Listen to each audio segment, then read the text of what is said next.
Congo, Congo Ndemboka. Eh bien, madame Yvette Abou, la ville elle se construit trop bien. On peut le voir, la ville elle rayonne très bien, mais on y revient même pour l'occasion de parler de ce grand rôle qu'a joué la culture, bien sûr, sur l'indépendance de la République démocratique du Congo. Une histoire particulière, parce que vous êtes la fille d'une des célébrités et d'un talent qui n'a pas de nom. C'est vrai, on ne peut pas le dire qu'il y a l'ADN qui suit après, mais s'il faudrait le dire en un mot, eh bien, en étant la commissaire générale en charge de la culture et des arts, mais aussi de médias et communications et des MTIC pour le compte du gouvernement provincial de la ville-province de Kinshasa. Que diriez-vous en un mot? Surtout qu'en occupant ce poste, je pense que vous avez une large vision par rapport à cela. 61 ans de l'indépendance, le rôle qu'a joué la culture. Le rôle qu'a joué la culture, je pense que de ce que j'ai pu voir, c'est que pour qu'on arrive à demander notre indépendance, à la réclamer, il faut avoir ce qu'on a aujourd'hui, on dit en anglais le mindset. Il faut qu'on soit préparé psychologiquement pour dire que non à, je ne vais pas dire l'esclavagisme, mais non à cette dépendance. Nous devons être un pays souverain, nous devons nous diriger nous-mêmes, nous prendre en charge. Bien sûr, le visage de l'indépendance chez nous, c'est Lumumba. Et lorsqu'on voit à travers ses écrits comment est-ce que cette personne parlait, c'est un Congolais, mais c'est quelqu'un qui était habité par cet esprit de l'indépendance. Et alors, quand on parle d'un esprit, on parle aussi d'une culture, parce qu'il s'agit de l'éducation de la personne. Ce sont des éléments qui se sont constitués autour de cet être, dans sa mentalité, pour qu'il puisse être aussi assez fort pour se lever, souffrir tout ce qu'il avait pu souffrir, jusque même à être le martyr que nous savons qu'il est aujourd'hui. Et pour moi, que ce soit d'abord à la base dans son éducation, dans son histoire, dans son parcours, même que ce soit l'école, ce qu'il a pu avoir dans son environnement a formé cet être. C'est pour ça qu'on peut dire que la culture a un grand rôle. Pour faire d'une personne ce qu'elle est, ça vient toujours de sa culture. Et c'était dans l'air. Là, je vais faire un rappel à ce personnage spirituel de notre pays qui est Simon Kimbangu. Pourquoi est-ce que je vais parler de Simon Kimbangu? Parce que vous savez déjà que c'est quelqu'un il était protestant, il n'est plus catholique, il suit le protestantisme, alors que le Belge qui est venu nous coloniser est catholique.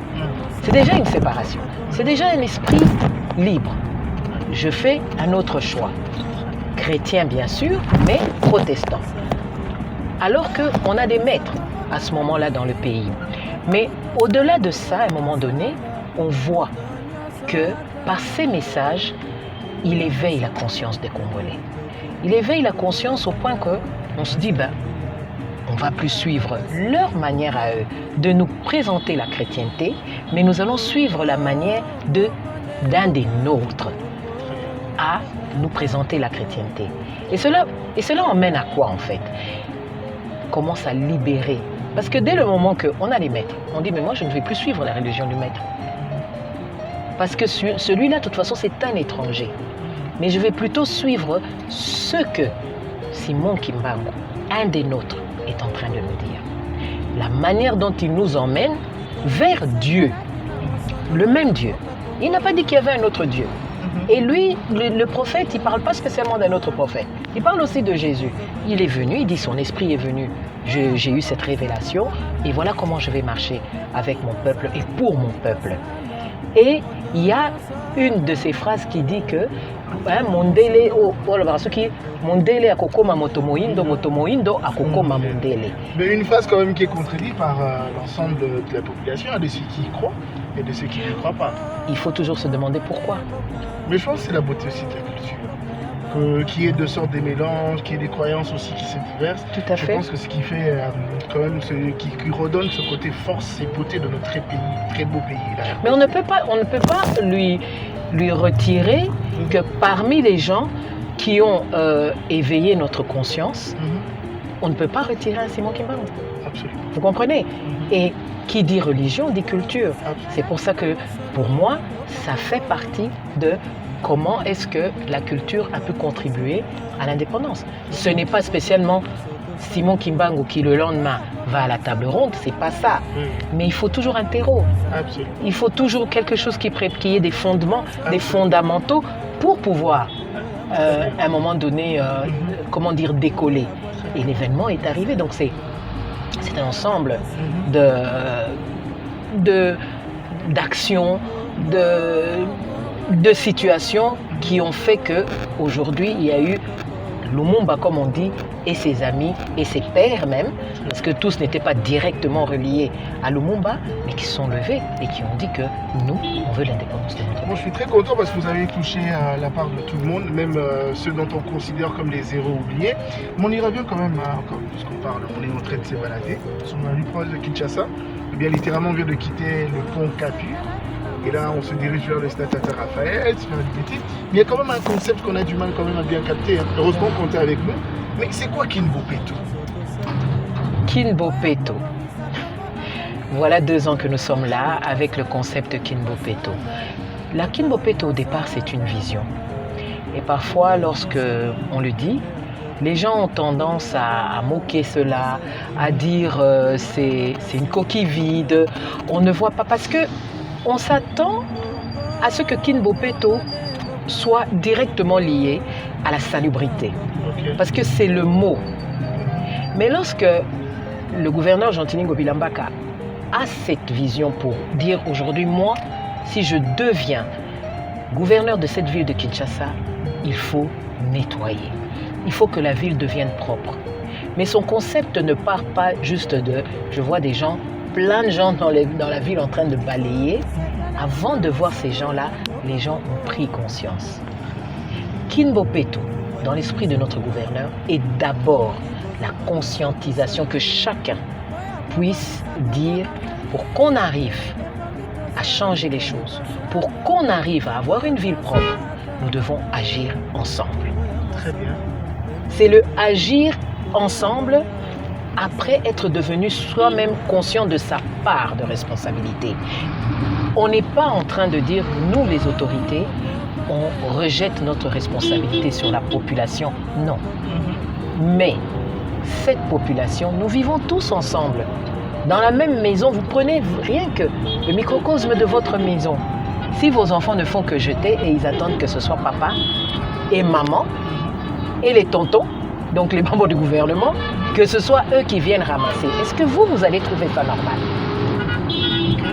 Il y a quelque part où on se dit, nous, parents, nous avons une responsabilité d'éduquer nos enfants aussi. Mais les éduquer à ce qu'ils apprennent à faire ça. Dans le concept Kinbo Peto, nous sensibilisons pour que les gens puissent se prendre en charge dans leur milieu. Mais il y a à côté la part de l'autorité aussi, et pour lequel on s'évertue à faire de notre mieux. Et je pense que là, quand nous sommes en train de nous promener dans la ville de Kinshasa, vous allez quand même remarquer les changements qui se font. Et je pense que vous pourrez même me les citer vous-même. Exactement, mais heureusement que vous venez de faire même mention à la personne du gouverneur de la ville province de Kinshasa, M. Jean-Tini Ngobila Mbaka. Vous êtes aussi membre du gouvernement provincial. Tout à fait. Je pense que ça tombe à pic en étant membre du gouvernement provincial. Je crois que vous avez quand même une idée large de la vision du gouverneur. Mais si cette question vous était adressée, que diriez-vous? C'est quoi exactement la vision du gouverneur Jean-Tini Ngobila Mbaka? La vision du gouverneur par rapport à Kinbo Peto, que vous dites bien. Mais aussi, bien sûr, en termes de son mandat, en termes de gestion, parce qu'on a touché Kinbo Peto, on peut comprendre la vision qui est poursuivie derrière, mais il n'y a pas que la lutte contre l'insalubrité aussi. Bien sûr que non. Mais dites-vous d'abord, je pense que lorsqu'on observe notre ville, qu'est-ce qu'on a envie, à quoi elle nous fait penser, quel changement qu'on voudrait voir? Je pense que la problématique de l'insalubrité saute aux yeux. Ça, on ne peut pas dire autre chose. Cette problématique saute aux yeux de quiconque. Et c'est là son premier combat. Quand vous dites dans tout son programme, par rapport à tout son programme, la vision, tout tourne autour de King Bopeto. Que le King Bopeto, c'est la manière de gouverner, que nous puissions gouverner correctement, proprement, de manière organisée, mais la vision à la base, parce qu'on revient toujours sur ça, c'est la propreté de cette ville. Rendre, comme lui-même il dit, Poto Kinshasa comme un Poto Moindo. Ok. Que ce soit plus ce qu'on appelle... Il y a ceux qui disent que c'est trop posé aussi. Hein. Trop posé dans quel sens? En disant que Kinshasa c'est comme un Poto. Il y a tout un tas de travail à faire derrière. Mais bien sûr. Mais bien sûr, justement, vous touchez le point. Où parfois, lorsqu'on entend la critique qui dit oui, ça donne rien, oui, mais ça ne donne rien, on ne voit rien. Mais il faut quelque part être aveugle. Aujourd'hui, lorsque vous vous promenez dans la ville de Kinshasa la nuit, vous voyez comment les lumières, comment les artères, non seulement les grandes artères, mais aujourd'hui, de plus en plus, on voit comment les différentes artères, même dans les communes, chacun commence à vivre cette expérience de se dire, oh, dans mon quartier, maintenant, quand je sors, je me dirige vers la grande avenue, il y a de la lumière. Mais c'est du travail. Vous savez que Kinshasa n'est pas petite. Kinshasa n'est pas petite. Et je pense aussi, vous êtes un intellectuel, vous suivez aussi les médias, qui ne sait pas que les moyens sont limités. Ce qui compte, c'est la volonté d'un homme. Et M. Ngobila a cette volonté-là. C'est avec le temps que vous allez voir. On va même parfois jusqu'à critiquer et de dire, mais il ne communique pas assez. On ne sait pas. M. Ngobila, il a une chose, c'est un homme d'action. Pour lui, ce qui compte, c'est que les gens voient. Et tant que vous ne voyez pas, les gens ont tendance à critiquer. Il redouble d'efforts. Il faut savoir que ce monsieur sortait à Kinshasa la nuit, même à 2h du matin. Il est en train de regarder la ville. Il se balade, donc il se réveille, c'est un lève-tôt. Il dort peut-être 3 à 4 heures par nuit. Pour Kinshasa. Ce n'est pas que il envoie des gens pour aller vérifier ce qui se passe dans telle rue. Même une lampe qui ne fonctionne plus dans telle artère, il est au courant. Il est totalement impliqué. Vous pouvez le trouver dans son bureau, même jusqu'à minuit. Mais chacun dans son coin. Moi, je suis à Ngaliema. Il y en a qui sont à Tchango. Et d'autres à la Funa, dans Angiringiri. On a l'impression, mais on n'est pas arrivé chez moi. Mais cette ville n'est pas devenue comme ça en une journée, même pas en 2 ans. C'est en plusieurs années, 12 ans, si pas 18 ans. Et maintenant, on attend parfois de Ngobila de balayer ça en un jour. Et puis la phrase que j'entends si souvent, gouverner, c'est prévoir. Tout à fait. Mais on prévoit avec les moyens qu'on a. On prévoit avec ce qu'on a. J'aime bien reprendre l'exemple de la famille, des parents dans une famille, parce que la manière dont vous allez gérer avec un salaire, ou vous allez gérer avec 2 salaires, vous allez prévoir. Mais l'impact ne sera pas le même. Ça ne sera pas la même chose. Ce que vous allez décider avec un salaire et ce que vous allez décider avec 2 salaires, ça ne donnera pas la même chose. Alors comprenez que on se bat avec ce qu'on a. On ne pleure pas sur le sort parce qu'on est là, on est responsable. On va faire ce qu'on a à faire et on va y arriver. Avec les partenaires, on avait eu des protocoles d'accord qu'on devait déjà commencer en 2020. Il y a eu le Covid qui est arrivé. C'est un fait qui est international. Et vous voyez les impacts pour des pays en voie de développement comme les nôtres. Une ville aussi grande que Kinshasa, mais les dégâts que ça peut commettre. Donc c'est comme si, en réalité, nous commençons notre mandat, les effets, et vous les voyez.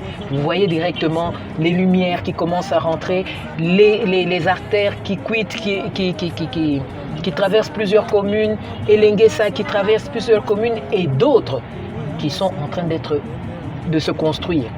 Parfois on dit, oui, les travaux se sont arrêtés. Mais oui, parce que nous avançons au rythme des moyens que nous avons. Mais nous nous battons. Elengue Saba va bientôt s'ouvrir, avant la fin de cette année. Donc vous vous rendez compte, et ça n'a jamais été fait. Depuis que Kinshasa et Kinshasa, pouvoir permettre aux Kinois de traverser toutes ces communes et de se retrouver à Mongafula. Très bien, vous nous informez à suffisance, Madame Yvette Tabou, mais on poursuit quand même notre discussion. Moi, par contre, de par mon métier, j'ai quand même eu la chance de sillonner la grande partie de la République. Donc, il me reste que 3 villes quand même, voilà. Bujimaï, Kisangani. Ouais, non, 2 villes, Kisangani et Bujimaï. Mais Kinshasa, c'est l'ensemble de tout. On retrouve de tout. Et ce sont des cultures diverses qui se rencontrent à Kinshasa. Et c'est là où revient le moment de se poser la question, mais comment est-ce que vous faites et où allons-nous avec la culture de la ville-province de Kinshasa? Là, vous retrouvez du tout, c'est l'ensemble de tout. Même ceux qui viennent de l'Est habitent Kinshasa, même ceux qui viennent de l'Ouest habitent Kinshasa, même ceux qui viennent du Sud, tout comme le Nord qui habite Kinshasa. Et c'est une sorte de ce mélange de diverses cultures qui se rencontrent au sein de la capitale. Moi, je vous remettrai la question en disant, quand vous dites, vous commencez par parler de cette diversité culturelle. Absolument. On ne parle même pas encore des personnes qui viennent hors du Congo. On ne parle rien que des différentes ethnies du Congo qui se retrouvent à Kinshasa. Et vous nous demandez, et vous me posez la question, où allons-nous? Je sais que vous êtes un féru de la culture, mais c'est une richesse, non? À la base.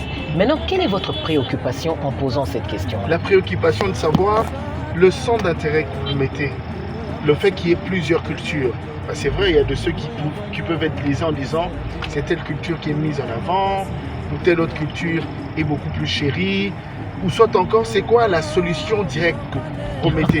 C'est reste de la musique à promouvoir, ou soit encore il y a plusieurs disciplines que l'on retrouve aussi exactement. Ouais. On va parler de discipline, mais je n'ai pas ressenti, moi à mon niveau personnel, et le ministre de la Culture, que ici à Kinshasa, par exemple, il y a tel groupe ethnique qu'on a mis en avant. Ok? Par contre, dire qu'il y a tel secteur culturel qu'on met plus en avant, oui, parce que là, au Congo, et plus particulièrement à Kinshasa, la culture, vous descendez ici, vous dites culture, parce que culture, c'est au moment où on le confond avec l'art. On va directement vous parler de la musique. C'est ancré comme ça.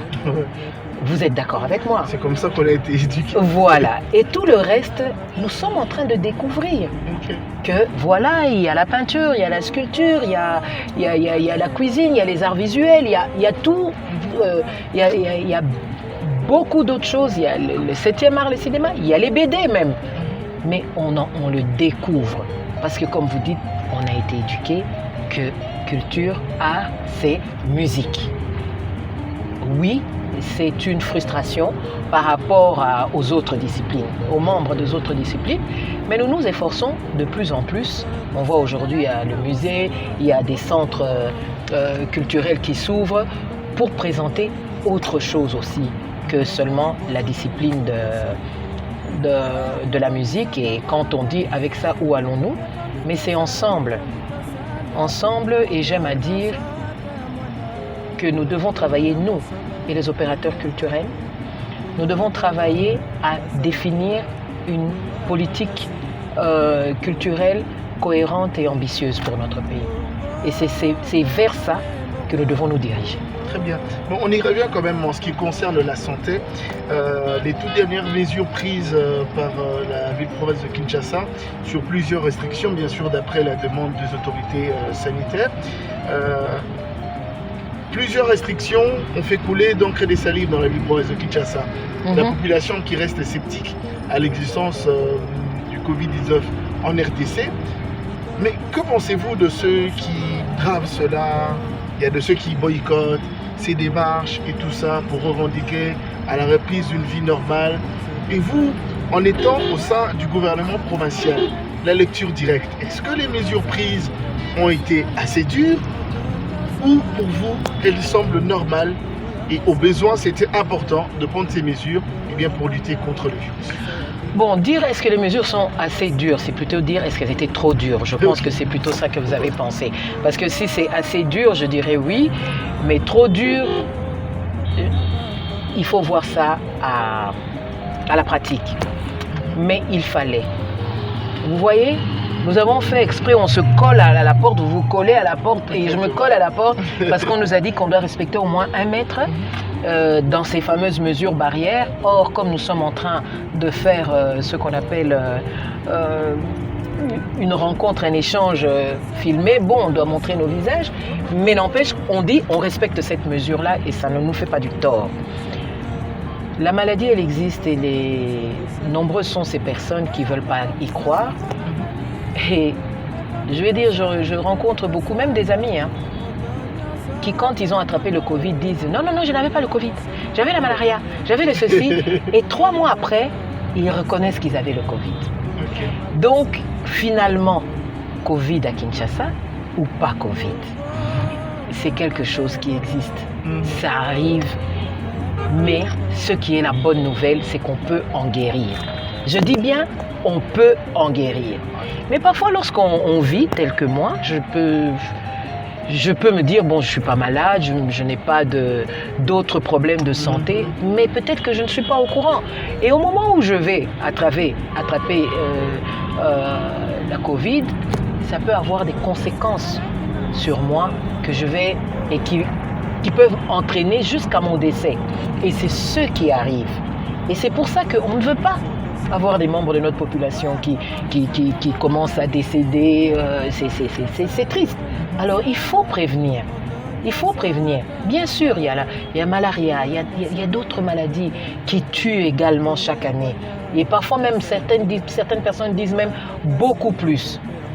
Mais la malaria qui tue beaucoup plus, on ne se contamine pas. Vous comprenez? C'est ce moustique qui va nous contaminer. Donc, on ne va pas arrêter la vie alors que moi, je ne vous contamine pas de ma malaria. Mais là, c'est une maladie que moi, je peux vous contaminer. Et vous allez contaminer, moi, je vais survivre. Et vous allez contaminer votre grand-mère et elle ne va pas survivre. Ouais. Donc, c'est juste pour nous protéger et protéger les autres. Ce sont ces mesures-là. Et à un moment donné, il faut être un peu sévère pour que les gens comprennent ou que les gens s'engagent là-dedans. Mais en même temps, je comprends la population. Je la comprends pourquoi. Vous savez qu'à Kinshasa, on dit on doit sortir au quotidien. Exactement. Au vivre nato du jour. Voilà.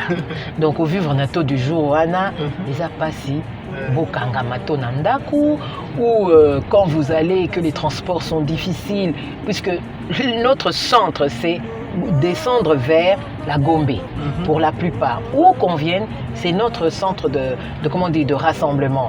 Alors, les gens ont besoin de sortir et d'aller vers leur fameux Gombe. Je dis vers, parce qu'il y en a qui vont s'arrêter à Pongabu, il y en a d'autres qui vont s'arrêter peut-être à Victoire, mais on a tendance à vouloir se rassembler, non, à devoir se rassembler pour pouvoir aller naki cherche wana ndenge tolobaka. Mais soko bimite, okolia nini, bana bakolia nini, c'est compliqué. On peut comprendre la colère. On peut concevoir que les gens veulent se rébeller à ces mesures-là. Et c'est là à chaque fois qu'on en appelle à leur propre conscience et à leur choix. Il ne faut pas devenir un danger pour l'autre. Okay. C'est ça que je peux dire là-dessus. Merci beaucoup pour ce message. Là, on continue notre balade, on est à Limete. Il y a quand même un sérieux problème qui devient beaucoup plus flagrant même dans la ville-province de Kinshasa. C'est ce problème lié à l'embouteillage. Doit-on dire, est-ce que c'est parce que la ville-province est surpeuplée? Surtout encore, il y a plusieurs véhicules. Mais il y a de ceux qui te diront de commun accord qu'il y a un problème de route. Bandele et Zati. J'espère que le Cairo quand même. Bien sûr, parce que mais moi-même je suis là aussi sur la route. Donc moi-même aussi je vois que comment est-ce que là comment je vais quitter ce boulevard pour pouvoir me retrouver à Yolo? Je suis à Limete pour le moment et je suis prise dans les embouteillages. Oui, Banzela et Zate. Comme j'ai dit, 12 ans, 18 ans, 22, 24 ans je ne sais pas, de mes gestions ou de mauvais choix. Ce qui nous a emmenés à ça, je n'ai pas une étude. Je ne sais pas si vous avez entendu parler d'une étude qui est sortie et qui nous explique les mots de Kinshasa. Je parle bien de Kinshasa. On n'a pas encore, parce que parfois c'est vrai, on peut parler de manière empirique et de dire c'est la faute de, c'est ceci, c'est cela. Il faut absolument qu'on ait vraiment une étude scientifique qui puisse nous établir le pourquoi. Gabégie, mégestion ou manque de moyens qui fait qu'on ne sait pas ce qu'on a, on va le placer où? Que s'est-il passé pour qu'on en arrive à ça? Alors lorsqu'on en est à ça, il y a beaucoup de routes qu'on n'a pas suivies, qui sont impraticables. Et oui, je pense que les routes sont là, mais on doit en réhabiliter beaucoup. Est-ce que vous avez quand même une idée de ces routes qu'il faudrait réhabiliter, soit encore en termes de vision, hein, parce que vous êtes au sein, du gouvernement et que vous pensez en construire d'autres dans le jour à venir? Bien sûr, je pense pas. Le fait est que lorsque je vous ai cité déjà Elenguessa, je vous ai cité la route de Matadi qui commence là-bas vers la Fikine et tout ça.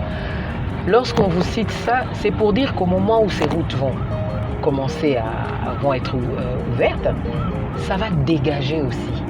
Parce que vous savez, si on dit que je dois aller à Ngaba et que on doit tous monter par Salongo, Lemba, Salongo. Donc, si on doit tous aller sur la même route, il est clair qu'on sera bloqué. Mais avec ce que le gouverneur, les choix qu'il a fait, mais qui dépassent plusieurs communes, c'est stratégique. C'est justement pour permettre que ça puisse libérer la circulation. Okay. Là, on a constaté, en termes de plan de mobilité, pour permettre à libérer certaines artères. Mais moi, je ne suis pas sceptique, hein, mais je me pose juste la question. Hein. C'est vraiment des questions qui taraudent mon esprit, surtout que je parle au nom de tous les Kinois. Mais est-ce que ça ne prendra pas du temps? Est-ce que c'est faisable d'ici 3 ans? C'est des questions qui arrivent parce que là, c'est tout un timing aussi qui ne joue pas en votre faveur aussi. Ça, c'est aussi une réalité. Est-ce que ça va prendre du temps? Et c'est un travail qui sera peut-être achevé par quelqu'un qui viendra après vous. C'est des questions comme ça. Heureusement qu'on est avec nous. Jonathan, non, comment exagérer. Mais Jonathan, mais quand même, c'est l'État. Okay. Ce que vous êtes vous parlez de comme vous êtes en train de parler de l'État.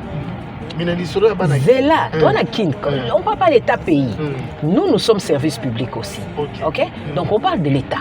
Okay. Alors dans l'État, et c'est l'État est sous caca. Et c'est sous caca.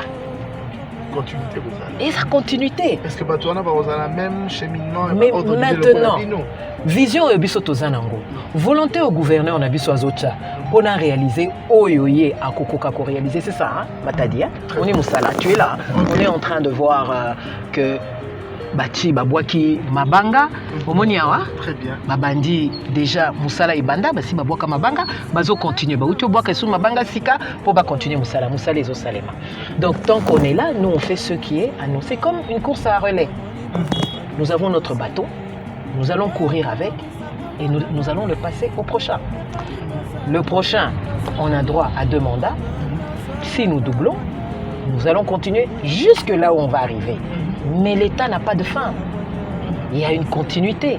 Ceux qui viendront après nous devraient continuer aussi à faire, et je dirais toujours avec les moyens qu'ils auront, à pouvoir faire les bons choix pour pouvoir aider les enfants de Kin. Mais tout ce qu'on fait, c'est pour le bien des Kinois. Je le répète encore une fois. Mais je veux de ce côté sensibilisation. Il y a quand même un problème aussi pour sensibiliser en termes de communication attractive qu'il y a. Raison pour laquelle aujourd'hui, Son Excellence, je ne sais pas si vous allez me dire le contraire, quand même la population quinoise n'a pas été à l'état de vaccination. Ils ont horreur de ça. Honnêtement, on se dit, sûrement parce que le message ne passe pas comme il se devrait. Heureusement que vous gérez aussi. Et c'est dans votre prérogative. Oui, mais Jonathan, allez en Europe, allez leur demander là-bas, des gens là qui veulent qu'on se fasse vacciner. Ok. Si tout le monde veut se faire vacciner là-bas. Ok. Toutes les personnes que moi, personnellement, que je connais là-bas, ne veulent pas se faire vacciner. Et ils ne sont pas toutes africaines comme moi, ils ne sont pas toutes congolaises.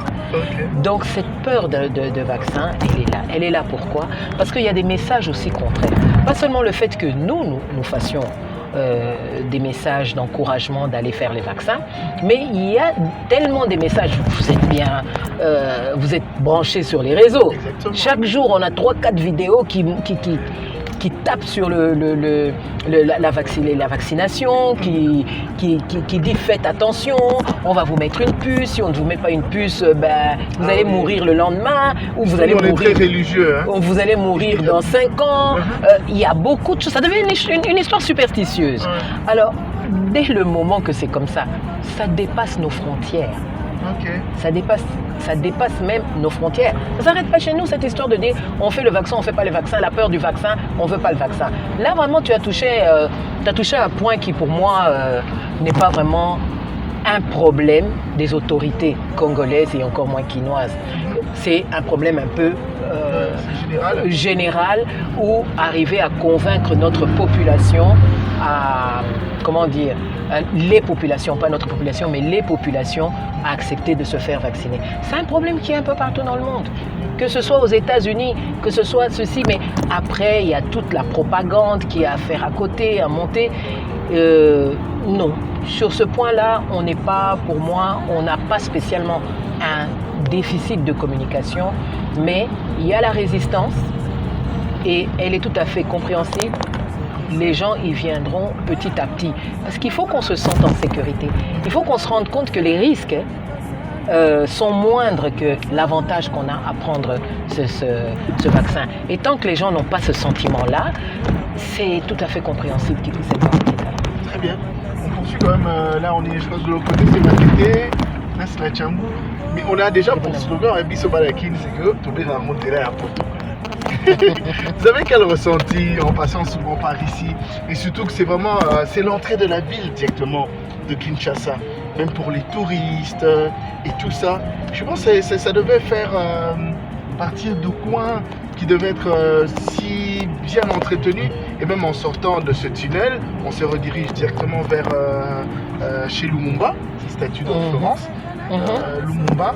Est-ce qu'il y a une histoire comme c'est vraiment une histoire assez mythique, mais qu'est-ce que vous ressentez? Qu'est-ce que vous vous dites en premier? S'il fallait parler en termes de langage quinois, sans se mettre en étiquette d'être excellent.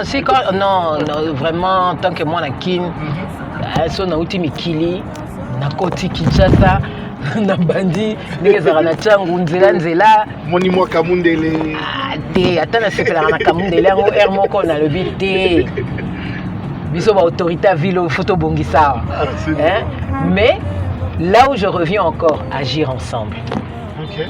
C'est que quand nous, on veut faire quelque chose, les gens se lèvent. Vous voyez comme ils se sont levés pour les mesures barrières et les mesures prises pour la prévention de la pandémie. C'est la même chose. Parce qu'il faut parce que il y a toute cette résistance et vous voyez la résistance face au changement. On ne peut pas venir briser les gens du jour au lendemain pour dire voilà nous on va vous chasser comme... Non, ce n'est plus l'époque de l'esclavagisme, c'est plus l'époque du colonialisme. Il y a à venir torturer les gens. On avance avec eux progressivement. Le résultat de ce que vous dites quand on arrive dans la ville, on est en train de passer à l'imiter. Vous voyez quand même les changements à l'imiter. C'est aussi une partie de l'entrée dans notre ville. On a commencé là où c'était peut-être plus aisé, là où les gens ont accepté plus facilement. Il y avait des vendeurs aussi dans les lieux où aujourd'hui nous sommes en train de planter des arbres, de l'herbe et tout ça, de la pelouse. Il y avait aussi des vendeurs. Mais petit à petit, il faut y aller en respectant aussi le mouvement de la population. Parce qu'il y a un certain besoin à être là, à être à tel endroit ou tel endroit, parce qu'ils vendent, parce que c'est leur gagne-pain, parce qu'ils ont leur raison. Et on évolue. Le prochain, on a quasiment presque terminé l'IMETE. En termes comment dire, d'adhésion, d'implication. Parce que sachez que ce qui se fait ici, le gouverneur implique les ONG, implique les gens de l'IMET. Ok? On le fait ensemble. C'est bon, on se le voit. Hein? On le voit. Vous voyez cette implication. Absolument. Le agir ensemble ici se voit. Ok? Mais sous la volonté de notre gouverneur. Nous sommes maintenant en train de préparer pour le côté de Tchamou aussi. Très bien. Mais ça prendra le temps que ça prendra, mais ça ira aussi vite. Une dernière question, je ne dirais pas dernière, mais c'est deux questions qui seront directement liées à votre très cher père, le feu Pascal Mochero Taboulay. Et on est sur l'IMET. Je pense qu'il y a même un endroit qui a été principalement dédié. Ouais. Et tout ceci arrive sous votre ère. Oui. Et c'est quand même historique. Je sais que ça peut toucher directement le cœur. C'est quand tu y passes, tu as envie de pleurer, tu es heureuse, tu sautes de joie, tu dis ouais, papa, j'ai fait quelque chose. Il faudrait aussi bien notifier que votre papa a été vice-gouverneur de la ville-province de Kinshasa. Il y a toute cette histoire. Est-ce que le fait de réaliser, est-ce que vous suivez la passion de papa? Est-ce que papa aurait voulu réellement que vous fassiez cela comme tel? C'est tout ce tas de questions. Mais quand seulement vous passez par là, sachant que papa a été vice-gouverneur de la ville-province de Kinshasa et que tout ceci est arrivé aussi sous votre ère, quel sentiment vous touche en premier? Est-ce que vous fondez en larmes? Ça peut arriver, c'est normal. Je vais vous dire oui, ça arrive. Pas plus tard que ce week-end. Je peux le voir dans vos yeux. Pas plus tard ce week-end parce que je pensais à lui, parce qu'on m'avait félicité. J'avais reçu des messages de félicitations dans le cadre de mon travail. Bien qu'on a tellement beaucoup à faire, mais il y en a qui remarquent. Et ça m'avait touchée. J'aurais voulu qu'il soit là. Parce qu'il aurait aimé ça. Comme disent les jeunes aujourd'hui, il aurait kiffé. Soulagez-vous, là, vous en faites? Non, j'ai pas besoin de ça maintenant. Pour le moment, je ne le ressens pas comme tel. Mais c'est le souvenir parce que c'était tout proche. Et j'ai dit, il aurait dû être là pour ça. Et surtout, il m'aurait accompagné. Il m'aurait accompagné de ses conseils. C'était un grand philosophe. Il avait beaucoup de sagesse et on l'appelait il était comme un prophète. Il voyait quelque chose. Il m'a dit, j'étais une petite fille. J'étais en primaire. Il me disait toujours, tu seras une grande dame plus tard. Et alors, quand maintenant on me demandait, vous savez, la petite fille, on me demande qu'est-ce que vous voudriez faire plus tard? Moi, je disais, moi, je serai grande dame. Alors maintenant, quand il fallait que je choisisse fin des humanités, je dois choisir, je rentre un peu dans du personnel un tout petit peu, je dois choisir une voie pour mes études. J'ai dit finalement les grandes dames. Vous comprenez l'influence des parents. Mon père ne m'avait pas dit, tu vas être commerçante. Par exemple, il disait, pour telle sœur, elle a l'esprit mercantile. Celle-là devrait faire de la gestion commerciale. Et je me rends compte que mon père, il ne m'avait rien dit. J'étais un enfant qui suivait beaucoup ce que son père donnait comme directive et direction. Et j'ai dit, mais il m'a dit que je vais être grande dame. Mais je vais devenir grande dame comment? Vous voyez? Donc, c'était pas un métier. Donc, peut-être le fait d'être la mère de mes enfants, j'étais déjà une grande dame à ce moment-là. Et voilà. Et c'est des moments comme ça. Il m'arrive de passer à l'IMET. Vous avez dit, c'est ici d'ailleurs, je pense. La pierre, elle est là, qu'on a posée. On va travailler ça avec l'artiste Meko. Et j'étais à l'IMET. Un peu, nous, on était à la 10e rue. On est un peu avant. Quand je passe à l'IMET, oui, c'est vrai que ça me touche. Je me vois presque enfant en train de courir ici. J'imagine notre voiture sortir de la 10e rue, puisque c'est mon père qui me déposait à l'école tous les matins. Et parfois, il revenait d'un concert le matin à 6h30, à 7h. 6h30, on devait quitter la maison. Et quand il n'arrivait pas à 7h, je sortais pour venir prendre un taxi, c'est ça notre rue. Je sortais pour venir prendre un taxi et je boudais et puis je voyais quand même sa voiture arriver et me prendre en fait finalement parce que, parce que bon, il savait que c'était l'heure et qu'il devait m'emmener à l'école et tout ça. Mais c'est quand même très beau à attendre, hein, cet enfant hier qui sillonnait tranquillement l'IMET, mais qui aujourd'hui se retrouve dans l'obligation de transformer cette ville. Une charge aussi à la fois. Mais c'est amusant aussi. C'est amusant, c'est une charge, mais finalement c'est un destin. J'ai toujours voulu servir ce qu'on appelle servir mon peuple pour apporter ma pierre. Je ne parle pas de pierre, je parle de ma pierre. Si j'arrive, voyez, aujourd'hui j'ai eu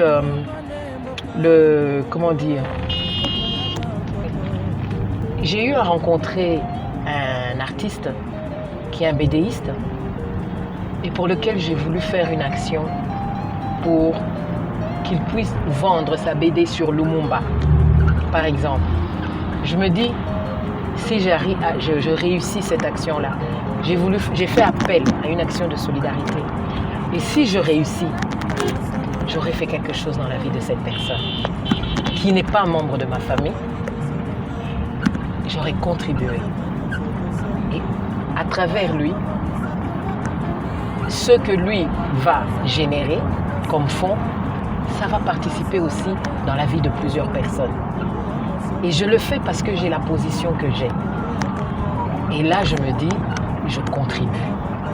Et ça a toujours été mon désir. Ne pas me contenter d'élever mes enfants, de cultiver mon jardin, mais de dépasser les frontières familiales pour rentrer aussi dans la gestion de la cité. Et j'y suis. Quand on y est, on se rend compte que c'est pas facile. C'est un grand travail. Mais j'aime les challenges. Les challenges, vous aimez bien les challenges. Mais je pense que pour chaque être humain, c'est important de souvent préparer la relève, s'assurer qu'il y aura continuité d'après votre vision. Les visions elles peuvent être bien différentes, mais surtout les enfants, ceux qui nous entourent, le jeune que vous rencontrez, de par votre position aujourd'hui.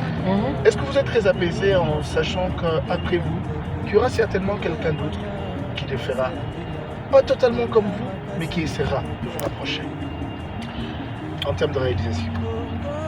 Mes enfants ou en général? J'ai parlé d'enfants, entourage, toutes ces personnes que vous rencontrez, oui. Tout ce jeune artiste que vous rencontrez. Oui, là je peux dire, j'ai parfois tendance à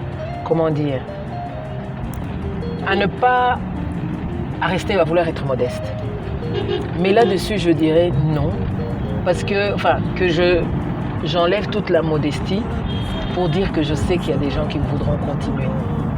Pourquoi? Parce que partout où je suis passée, on m'a pris comme modèle et ça a changé les gens qui est autour de moi. Et je vois je vais pas aller loin, par exemple, je prends les collaborateurs, mes enfants, ça va de soi,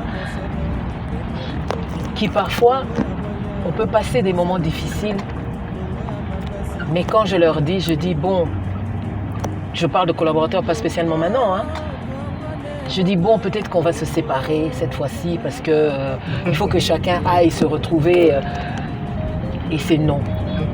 Vous êtes un exemple, vous êtes un modèle, et jusqu'au bout, c'est extraordinaire. Nous célébrons l'indépendance.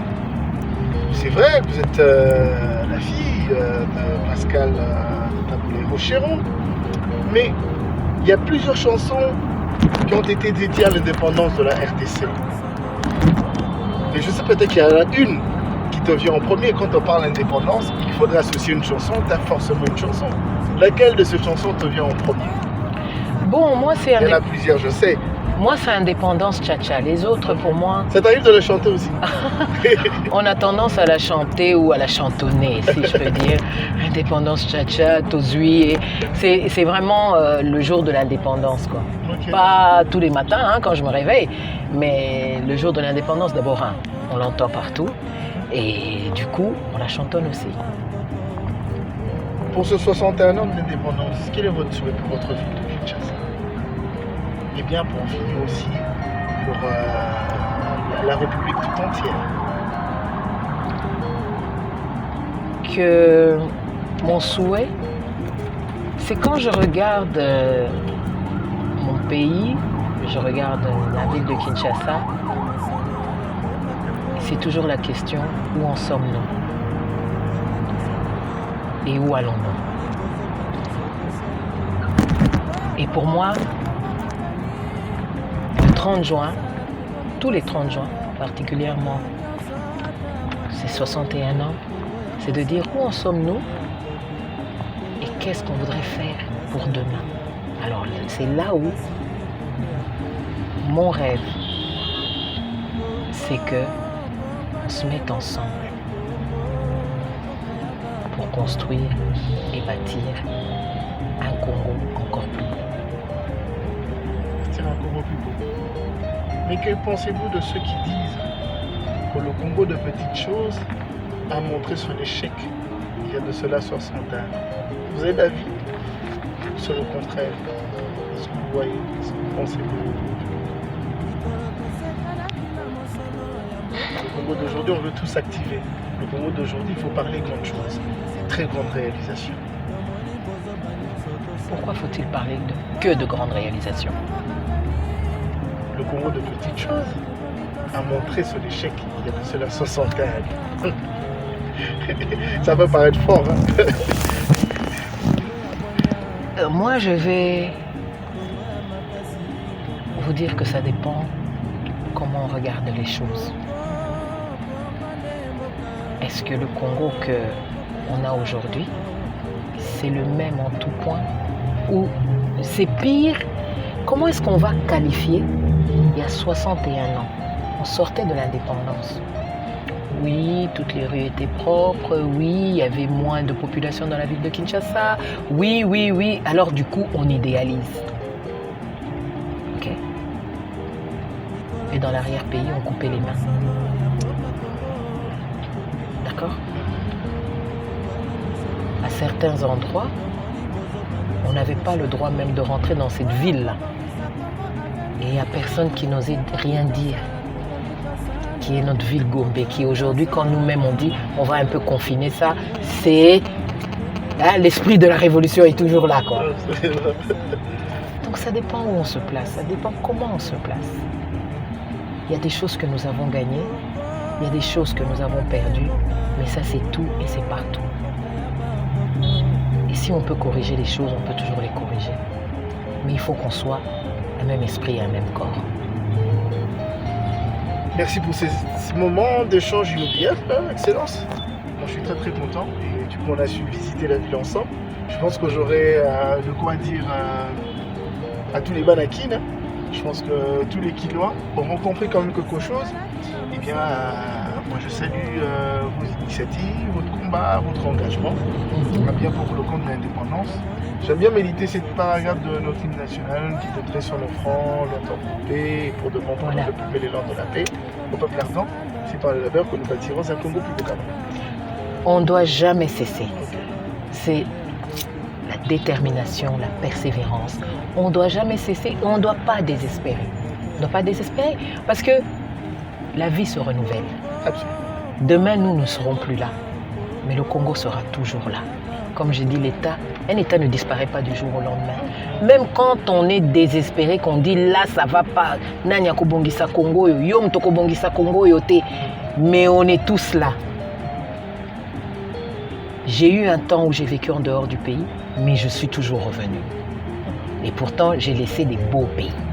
Ce qu'on dit aux beaux pays, où tout est organisé, où soi-disant tout est propre. Et j'ai laissé ça. Parce que on a un pays. Culturellement, il coulera toujours dans les veines. Il n'y a pas de frontière pour ça, mais il coule dans les veines. Donc, on reviendra toujours. Et cet espoir que nous portons pour bâtir, lever nos fronts pour bâtir un Congo plus grand, plus beau, cet espoir-là finira par voir le jour. Et le monde baladi. Mais pourquoi j'ai l'impression que nous avons des traditionnels pour moi? Non, la prophète. Vous en dites qu'au mois à venir. Non, la prophète. Mais la chanson a quand même des paroles. Et tout à la montée, hein. Vous avez. Il a chanté Congo à venir, mais on est quand? Cette époque où les gens disent que tout était bien là, parce que c'est le flamand, comme on disait, le colon était là. Mais lui, il a chanté Congo à venir. Ok? Donc juste après, on sort. 68, on sort de. Comment on appelle de l'indépendance, il le chante déjà. On n'a pas encore vu. Mais il a senti. Mes phrases dans ma caisse, pour moi, cette phrase, quand tu l'écoutes, tu te dis non. Il y a des phrases qui nous réveillent, hein, toujours. Oui, mais dans Congo à venir, quand il dit Congo, Bokomona Pamba, Lobby, Bokolula Yango, c'est là que moi je reste. C'est là mon espoir. On l'appelait prophète. Et c'est ça aussi que Lumumba dit. Qu'un jour ce pays sera plus beau. Donc, chacun dans ses mots. Je n'utilise pas exactement leurs mots littéralement. Mais donc, on a ça. On doit rester là. On doit croire en ça. Et moi, je rajoute toujours le agissons ensemble. Et on le verra advenir. Très bien. Merci beaucoup, Excellence. Merci à toi, Jonathan. Vous pouvez me prochainement dans votre voiture, encore une fois. C'est bien qu'on se balade encore et encore. Hein. Ben voilà, hein. Écoute, bonne fête de l'indépendance. Merci. Ensemble, construisons l'avenir, c'est ça? Ensemble, construisons l'avenir. Agissons ensemble pour construire l'avenir. Donc, ça, c'est vraiment pour moi le mot d'ordre, quoi, si je peux le dire. Merci beaucoup pour cette balade. Merci de m'avoir accompagné et surtout toutes tes questions. Moi, Nakin, hein? Oui. Hein? Non, mais moi, Nakin, il faut. Jonathan Hermoko.